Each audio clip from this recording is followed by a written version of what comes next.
Welcome back to the channel, y'all. Today we're going to make a Crown Paladin build, which means we're going to go through the leveling process, we're going to talk a little bit about multi-classing, and at the end we're going to have a gameplay section. Now if this is your first time with me as far as my builds go, then just know that I like to do builds that are fun and viable for honor mode and tactician, not necessarily super optimized. So if that sounds like your sort of thing, consider hitting that like and subscribe button, and let's head into character creator. Now moving into character creator here, obviously the class we're going to pick is Paladin. Action wise, we get Divine Sense and we get Lay on Hands. Lay on Hands makes Paladin a pretty good frontline healer. And then moving to the subclass this video, obviously we're going with Oath of the Crown. Oath of the Crown, as far as their Oath channel ability, or I guess their channel Oath charge, is Righteous Clarity. This is going to add your proficiency bonus to your attack rolls. And in the early game, this is going to be very helpful. So already off to a pretty good start. Background wise, this is always kind of pick what you want. I'm not too much of a stickler as far as what your background is, or usually what your race is, but there's a caveat to that, and we'll get to the race choice after we talk about our ability spread. So moving to our ability points here, I would go with something like this if, and this is a big if, you're not going to use, say, something like Elixir of Hill Giant Strengths. If you're going to stash those and stock up on those to use it between every long rest, then you can honestly dump your strength. Strength is a weird stat because in Baldur's Gate 3, it's really easy to manipulate. I already mentioned the elixirs of strength that you get. There's a lot of them. But also in Act 2, at Moonrise Tower, there's a drow you can trade some blood for, a Saurian's blood, and that'll give you an additional +2 to your strength. And then obviously the big one is in Act 3, there's some gauntlets that set your strength to 23. And then I actually forgot, in the Underdark, there's a melee weapon, like a bat or a stick, that sets your strength to 19. So just know, yes, there's really easy ways to manipulate strength. But regardless of all that, strength is pretty important for a paladin. This is what we're going to be using for our weapons. And then the next important one is charisma. We're actually going to be using our charisma a lot. Charisma is another one that is pretty easy to manipulate in the game. And then after that, some constitution is good and dexterity is good. Always want to try to sneak in dexterity with Paladin, because I see the mistake all the time that people dump their dexterity or they keep it at 10 and then just always last in the turn order. And in a game like Baldur's Gate 3, the action economy is one of the most important things to basically get control of if you want to be really successful in higher difficulties. So just remember, this spread here is basically if you're not going to be but you're not going to be using those other items to be bumping up your strength. Honestly, respecing during the leveling process for when you do get those bumps in strength is probably the better idea. But again, level 1 here, just starting out the game, this is probably a pretty good start. So now let's go back and let's talk about the race. Why am I picking High Elf? Why am I making a point of the race now? Because usually race, not a factor, pick what you want. But in this case, with patch 8, we got a new cantrip, and that cantrip is Booming Blade.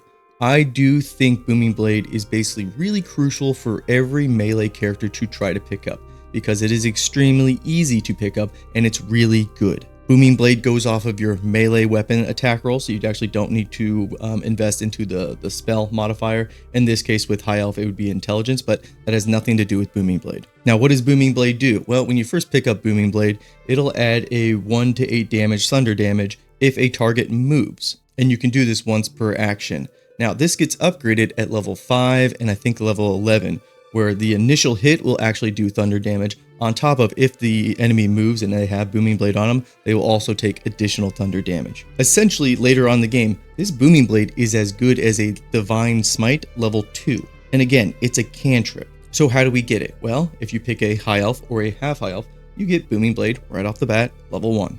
Well, that's great, Nomad, but what if I don't want to be a High Elf or a Half High Elf? What can I do then? Well, the next easiest option would be to multi-class, and that would be either to multi-class into Sorcerer or Warlock.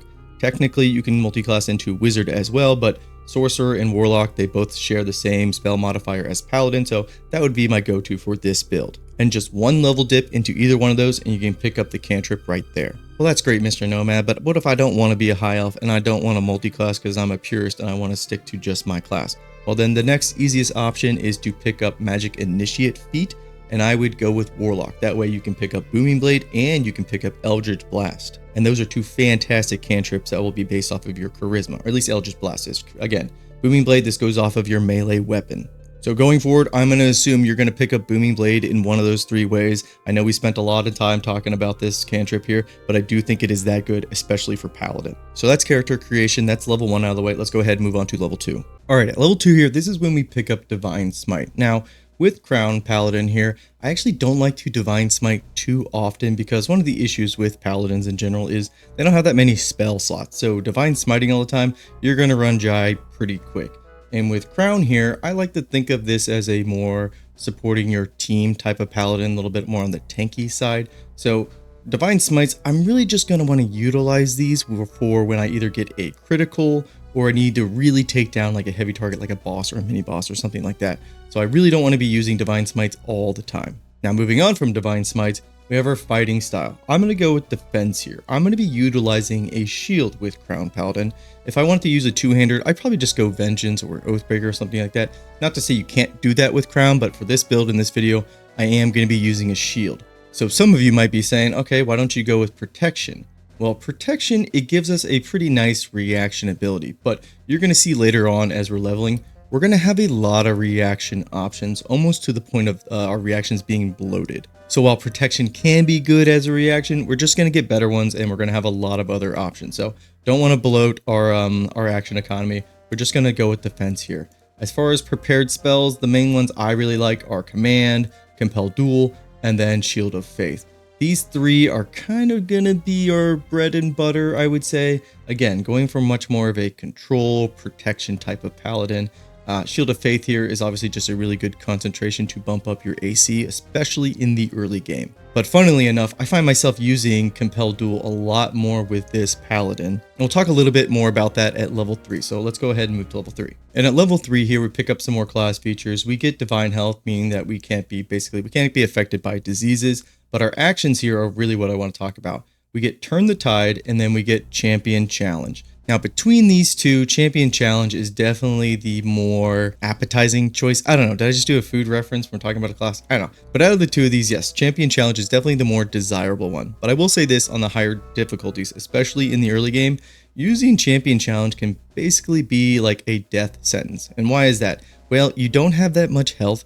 And the enemies, if they just get one crit on you, there's a good chance you're close to death. So I'd be really careful about jumping into an encounter and trying to basically use this ability to taunt the entire room, because that's just going to get your paladin killed and then they're just going to be dead on the floor. So in most cases, again, in the early game here, early Act 1, I would actually be using Turn the Tide more. This is a nice heal for everybody, especially if you have a bunch of people go down or you need to be topped off a little bit. This is a really good heal for that. And then you can see for our oath spells, we actually pick up Compel Duel and Command all on its own. So we could take those two off, and I just took Cure Wounds. It's just fine.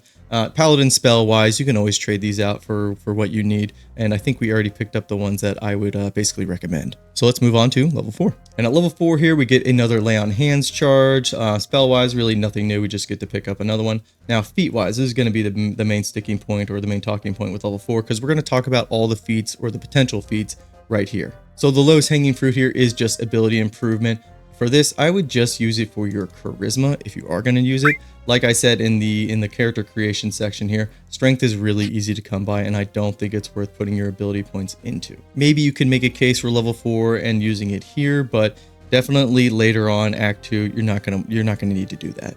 And then something like Alert. This is nice, but we do have shields and bows that are gonna bump up our initiative. So maybe this isn't as crucial, and we have a lot of choices. So I don't know if Alert is in general really good, but I don't know if it's going to be our top choice. We already talked about all the magic initiates to pick up Booming Blade if you don't have that. But additionally, Great Weapon Master is also a really good pickup. Now, some of you might be thinking, didn't you just say earlier you were just going to use shields? I did, but with Great Weapon Master, if you're using something like a longsword and a shield and you get a kill or a crit, you can then use your bonus action for another strike, even if you're using a shield. So that alone makes this feat still really good, even if you're not going to be using a two-handed weapon. And then the last feat I want to talk about here is Sentinel. This is what I was talking about where I said, we're going to have a lot of basically reactions, and I think Sentinel is a really good choice, especially for this build as more of a tanky character. Now, to really optimize this, you'd want to pair it with something like Polearm Master, and that's completely up to you. But if you don't want to use a polearm, you're going to get all the uses out of Sentinel. You're just not going to have that extra reach. But Sentinel is a really good one for definitely like tanky characters that are trying to protect like your back line. and I think it's really appropriate for this build. So I think Sentinel is also a really good choice, but when you pick these up are kind of up to you. And just to quickly recap here, ability improvement I think is good, alert's really good, great weapon master I still think is really good. If you need to pick up Booming Blade, I would go with Magic Initiate Warlock. That way you also get Eldritch Blast, which will go off your charisma, kind of gives you a range option as well, really good there. And then for a spell, something like Hellish Rebuke I think is really good. This is what I was talking about, where this is another reaction. So if we take this and then down the line we pick up Sentinel, and then for Crown Paladin they get a Divine Allegiance later on, which is another reaction. It's a lot of reactions, a lot of good reactions, plenty of options. Not necessarily a bad thing. That just means that we're always going to have something to do with our reaction. Anyways, Sentinel, that's the last one I would pick here. Also pretty good for this this build. So pick one of those. Right now I'm going to pick up Magic Initiate Warlock because this is not a half elf or a high elf, and it also is not going to multi-class into Warlock. So I'm going to pick up Magic Initiate right now. And then we can move on to level 5. All right, and at level 5 here, we pick up extra attack. This is really good for all martial characters. The other special thing about level 5 for Crown Paladin is Warding Bond and Spiritual Weapon. Now, really quick about Spiritual Weapon here. Really nice because you'll have your extra attack, so that's 2 swings. You summon Spirit Weapon here. That's kind of like another attack for you. And if you took Great Weapon Master and you get a kill, that'll essentially be like 4 strikes that is coming from your Paladin here. So a lot of offensive capabilities here. Other than that, Warding Bond, this kind of makes your Paladin a bodyguard. This is something that Clerics only had access to when BG3 first launched, but with patch 8 and Crown Paladin here, we now get Warding Bond, and this kind of just completes or it starts to complete the package of this like build here, where we are this protection Paladin. We are keeping our allies alive, and Warding Bond is perfect for that. So other than that, we do pick up we do get our level 2 spells here. Nothing really that crucial. I think what we've already talked about is basically our bread and butter with Compel Duel, Command, now Warding Bond, and then Champion's Challenge as well. I forgot to mention about Compel Duel. That's what actually I'd be using in the early game instead of taunting entire room. I would just pick like the biggest threat or to your allies or to like just the party in general, and then Compel Duel them as opposed to grabbing the whole room and again ending up being a floor tank. But let's move on to level 6.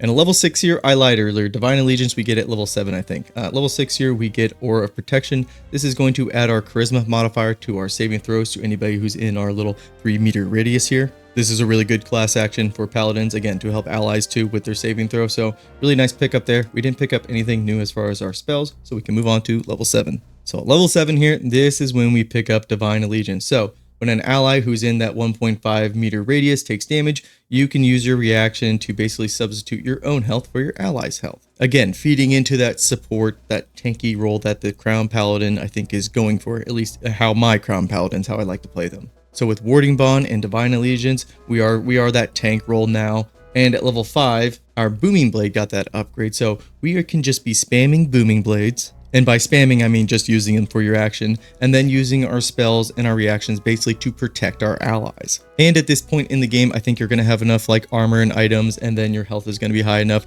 where you can in fact use Champion's Challenge to grab an entire room and protect your entire team. So let's move on to level 8. So at level 8 here, we just pick up another feat. We already talked about feats. With this save here, I do have the Hag's Hair, so this would actually bump my Charisma up to 16, which is pretty good. I think Charisma is, again, really helpful for Crown Paladin. And we can move on to level 9. And at level 9 here, we get some really handy things. We get, for our Oath spells, we get Spirit Guardians, which is probably going to be our main, I would say, concentration ability. This gives us a nice little AoE bubble around us where we can choose Necrotic or Radiant damage. As a Paladin, probably just going to stick with the Radiant damage. We also get Warden of Vitality. This is a pretty good heal. Not a lot of people talk about it, but it is really handy if you are familiar with how it works. But moving on to our prepared spells, we get some nice pickups here. I think Revivify, not really necessary because I feel like you get enough scrolls for this, so it's kind of a wasted spell slot. Remove Curse, this is a nice utility. I would definitely keep this one around. Elemental Weapon here. I love Elemental Weapon. And I like it for its offensive capabilities. It just feels right with something like a Vengeance Paladin. And when it comes to Crown Paladin here, I think we're going to stick with Spirit Guardians instead. But having this in our toolkit as an option is not a bad idea. And with that, we can move on to level 10. So in level 10 here, we don't get anything new spell-wise. We do get another Lay on Hand charge, but we also get Aura of Protection. So ourselves and any allies within our radius, they can't be frightened if they're in this aura. This is really helpful for, say, like, I don't know, the Orin fight, if you choose to go down that path. But that's about it for level 10. Let's go ahead and move on to level 11. Now at level 11 here, our Divine Smite gets bumped up to improved Divine Smite. So when we Divine Smite, we will do an additional 1d8 radiant damage when we do a melee strike. No complaints there. That means when we critical, we're just going to be doing a boatload of damage. Spell wise, again, we don't get anything new here, so kind of pick what you feel like you need. But again, as a paladin, you have prepared spells, meaning you can change them out at any time. Outside of combat, that is. You can't change out spells in combat. That'd be cool, but no, that'd be kind of broken. All right, let's move on to level 12. And at level 12, to finish off our pure paladin here, I think we will go with either Great Weapon Master or go with Sentinel. I think I'll go with Great Weapon Master, and in the gameplay section, I will have a Crown Paladin that has Sentinel, so hopefully we'll get to see that in action as well. But this is basically the leveling process done with our Paladin. So now let's talk about some multi-classing options. Now, when it comes to multi-classing, there's only 2 options that I'm going to be showing off in this video, but just know there are other options, and I'll briefly touch on them after I talk about these 2. But before we actually talk about these 2, equipment. I will list off equipment in the description below. There's nothing super crucial, and again, the builds I like to do are basically, they're fine without equipment, or as far as like certain pieces of equipment. Any equipment's obviously going to help, but it's not necessary to have this build basically pop off, or I guess to find success with it. Anywho, so the first multi-class I want to talk about here is the bread and butter. This is the Sorcerer multi-class, and so 5 Sorcerer, 2 Fighter, 5 Paladin. With that Sorcerer there, we're going to get the ability to quicken our spells. And at level 5, we can also pick up something like Haste. And we're taking Fighter there for Action Surge. Now, at level 5 Paladin there, we'll get Warding Bond, we'll get, Command or Champion Challenge, and all those good things. We are going to miss out on something like Spirit Guardians and Divine Allegiance, but that's okay. Because with this version here, we're going to be getting a lot of action points. And what do we need action points for? Well, we need that for Booming Blade, because Booming Blade you can only use once per action. So we're going to have our first initial reaction, that's 1 Booming Blade. We can use Sorcerer, and we have Haste, that's going to give us an additional action, so that's 2 Booming Blades. And then additionally with Sorcerer, with Quickening, that turns our bonus action into a regular action, that's another Booming Blade. And then with Fighter there, Action Surge, that's a 4th Booming Blade. And if you want to get really nutty, you can get some crazy drugs in Act 3 to make that 5 Booming Blades. So this is definitely more of an offensive option when it comes to Crown Paladin. And the last thing I want to mention about this Crown Paladin, you can obviously see that we are utilizing an Elixir of Cloud Giant Strength. And I think the Sorcerer we took is Shadow Magic, but that's not going to play like a huge role as far as how this build is going to work. And then the next multi-class option I want to show off here is at 7 Paladin, 5 Warlock.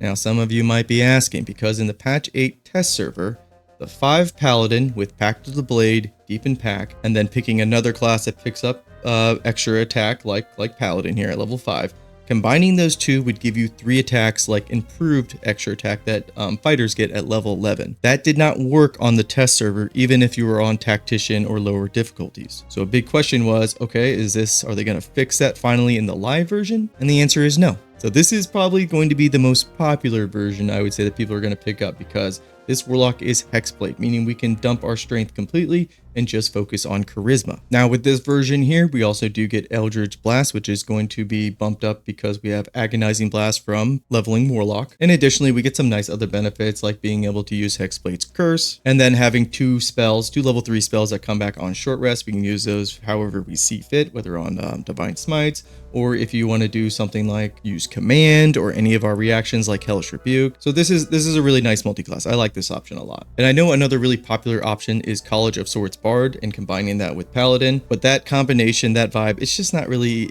something I gravitate towards. So I'm not going to show off basically something that I never use. And then the last multi-class that I'm kind of kicking myself for not bringing up here or showing off here is something with Circle of Stars Druid or something with Cleric. Those are both pretty good, I would say, multi-class options as well. But I do have that Circle of Radiance build where I kind of go over that, so I didn't want to be double dipping in 2 videos with like kind of the same playstyle. But just know I really like Circle of Stars with Paladin just in general, because you take something like Dragon Form and then your Constitution saving throws along with Aura Protection. Oof, really good. And it also weaponizes your bonus action economy without having to rely on something like Great Weapon Master. But that's enough chit chat out of the way. Let's go ahead and get into some combat. So starting off the gameplay section here, our Tav here, he is our pure paladin. He's the 12 levels in crown. Equipment wise, nothing really that big. We do have the sentinel shield here to help out our initiative. I kind of talked about that a little bit in the equipment section, but again, equipment not really important to make this build work or be viable. And this is on tactician difficulty, and you'll see we're gonna be just fine. I'm gonna really quickly put on my auras because I forgot to do that, and then we're gonna get in there. And with this variation here, or at least this point in the game, I feel pretty confident about being able to run into the middle of them and use champion challenge, which is going to force them to basically, or not force them, but it's going to highly encourage them to come and attack us because they're going to have disadvantage on other targets. You can see it in the tooltip there. So that's how we're going to use our bonus action. Now with our regular action, we can Divine Smite, but again, I'm going to be utilizing Divine Smite with criticals instead. We do have Eldritch Blast for our range option, but I feel like we're just going to stick with Booming Blade. We kind of made a big point of that. So we can go ahead and swing. We do have our lifted powers, Luck of the Realm. I usually don't talk about squid powers because they're all like tentacly and stuff. And I just don't like eating worms all the time or having worms in my brain. But we go ahead, we critical, we automatically procced our Divine Smite there. We did a lot of damage. Now, because we don't have another action, and this is our extra attack, we don't get to use Booming Blade again. But we could just follow up with a Divine Smite and really ensure that we get this target down. So I think we'll do that. But that's okay. They will die probably next turn to our little Spirit Guardians here. So we can go ahead and end our Tav's turn. And now this is the Sorcerer version. So this is the one where we're going to be able to spam Booming Blade a lot. So let's go ahead and show that off. So we're going to run in there. In our first action, we're going to hit him with Booming Blade. Now we need to follow up with a regular attack. It's a miss. That's fine. We can use Booming Blade again. Follow up again with our regular attack. And now we can use our Action Surge to get another Booming Blade. Beautiful. And then we move forward. Actually, let's make sure, because we'll probably get this target down in one hit. Let's just keep going. And we'll get a little bit closer. And then we'll do another regular attack. And now we can use Quickening to do another Booming Blade. So really, really handy, and I really want to emphasize how many spell slots have we used here. And the answer is not that many. We used a level 3 one to cast haste, and then I did some sorcery point bugging there. That's why we don't have any really level 1 slots. By the way, that still works on the live version. But with this sorcerer, I'd say split here with a little bit of fighter, a lot of offensive capabilities, and you don't have to expend that many spell slots. So I do like this version a lot. Now moving on to our warlock variation here, we're gonna get 3 strikes. So let's get in real close. So we're gonna use Misty Step, and we're gonna teleport right on top of them. Now we're gonna be able to use Booming Blade once. Beautiful. And then follow up with a Divine Smite. We might as well crank it up. And as you can see, we get another attack. Again, that's because we picked Pack of the Blade, we got our Deepen Pack at level 5, and then at level 5 Paladin, we picked up extra attack. This is on Tactician difficulty, as this variation, getting this 3 attacks, does not work on Honor mode. So keep that in mind. So to end off this turn here, we'll just go ahead and hit him with another Divine Smite to really ensure that we take out this target. Again, this is more of an offensive variation, this Warlock and then the Sorcerer one. If I was just sticking to, say, the pure crown over there, I'd probably be a little bit more conservative with how many Divine Smites I'm popping off with. But we can end their turn, and let's see what the enemy does. Trying to swing at us, not going to happen. They Booming Blade themselves, they died. Everybody's running into the Spirit Guardians, we love to see that. And they're going to take a lot of chomps at us. They broke our concentration. That would have been nice to have Circle of the Stars, because it probably wouldn't have happened then. Now you can see with our Warlock variation here, we also picked up Shield. Again, another reaction. This is why I was saying, like, yeah, we're going to have a lot of reactions to work with. So we'll go ahead and use our level 1 spell slot here, because Shield does not scale up. And then nobody's going to basically be able to hit her throughout this, throughout their turns, I should say. I say that, and then they just get a critical hit, so, you know, what the hell do I know? And now our Sorcerer just procced his Shield reaction, which only really going to get use out of this for this one wolf attacking, because when it becomes our turn, Shield is not going to be up anymore. We are going to use it because I don't want them to lose their haste. And man, that wolf rolled pretty high, considering they have a disadvantage on anybody but hitting our Tav here. Anywho, I say we proc Spirit Guardians again, because we got everybody bunched up here. Beautiful. And just wipe them all out. And then you know what? Let's actually summon our spirit weapon as well. I probably should have done this a little bit earlier. I do like spirit weapon. I think it's really cool. So now we got our spirit weapon there, and that should be our turn. I'm just wondering what else this Tav can do right now, and I don't think much. They do have warding bond on the sorcerer variation here as well. So again, we're kind of like the bodyguard for them. Again, I think the sorcerer is probably the highest party member to protect because they have haste, and it sucks to have haste knocked off you. But we can end their turn and back to the sorcerer. We're gonna just do a lot of booming blades. There's one boom. Here's two booms. And we'll use Quicken again and then just finish them off with another booming blade. Beautiful. Well, this side of the room is all mopped up. We can go ahead and get to the other side. Back to our Warlock variation over here. We're going to get 3 strikes. We might as well just start chopping away. And just take out all these little rats. And because we took out some targets, now we get to use our bonus action. So that's 4 strikes there. That's pretty good. We can end their turn. Don't think we need to use shield. We can use Hellish Rebuke, or we can use our shield reaction. Let's just use Hellish Rebuke. Beautiful. It's a good amount of damage there. Now, our regular Paladin version here doesn't have a lot of movement, but that's why we have Eldritch Blast. And this will do a good amount of damage. And decent, actually.